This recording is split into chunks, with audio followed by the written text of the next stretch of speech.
He's constantly moving about, doing things, getting them done. I've never seen, I don't know how she has so much energy. 70 years, it's incredible. It's hard to believe. I'm next on the list. Okay. All right, so my name, I don't know if I said at the beginning, my name is J.D. Adler. Whereas technically, my family's last name wasn't Adler. It was originally Adels with an S on the end when they came over as immigrants from Belarus.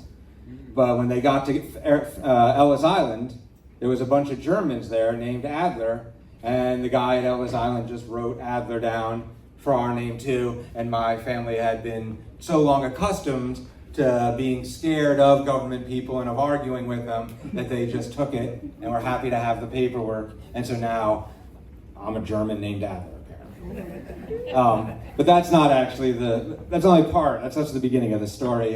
My family, so the point of that is that, I'm an immigrant. I'm fourth generation, but I'm still an immigrant. We're all immigrants. Every one of us who's not a Native American is an immigrant to this country. That was what I was raised on these stories about my family immigrating here at the same time that my public school was teaching me that we were a melting pot, and that was what made America great. And I was connecting these two things of these crazy stories about my family, like the ones I'm about to tell you, with the things my school was teaching me, and that this was my country, this is who we are, this is my people in so many different ways.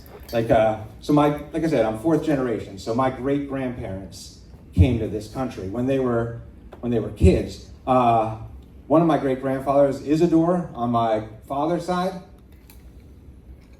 my father would sit in his lap as a little kid, and push on his chest. And you know how when you push right here on your chest, you can feel the breastplate?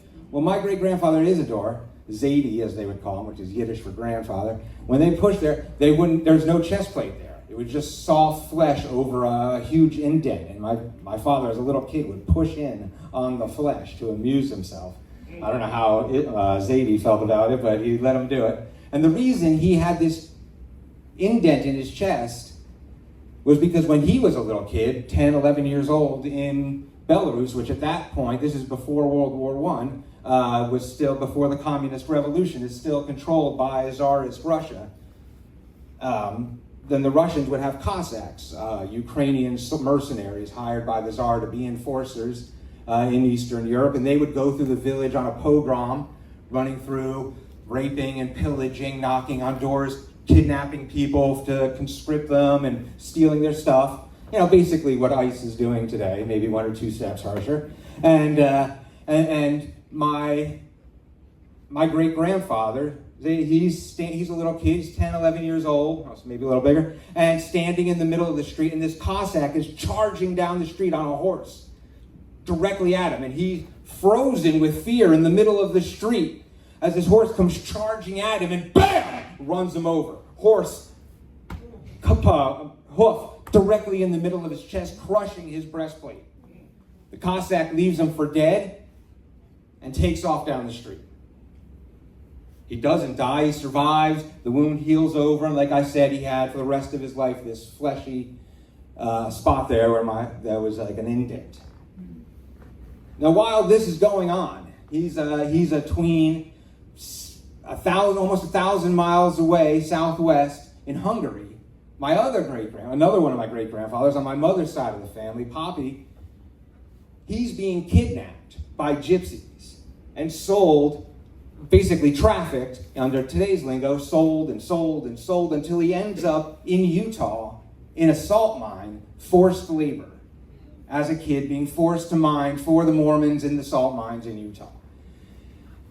He does not enjoy this work at all and decides, I've had enough of it and I'm leaving, and just walks away and starts walking across America, hoboing his way across the country.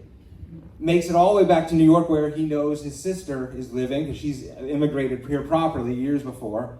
Finds his sister, she barely recognizes him because this is several years later. He's gone through growth spurts and dirt and sun from walking across country. But he finds her and they get him back to Hungary to be with his family. And at this point, it's around 1915, 16, 17. There's World War I's going on. There's flu pandemic across Europe. There's the communist revolution is taking place.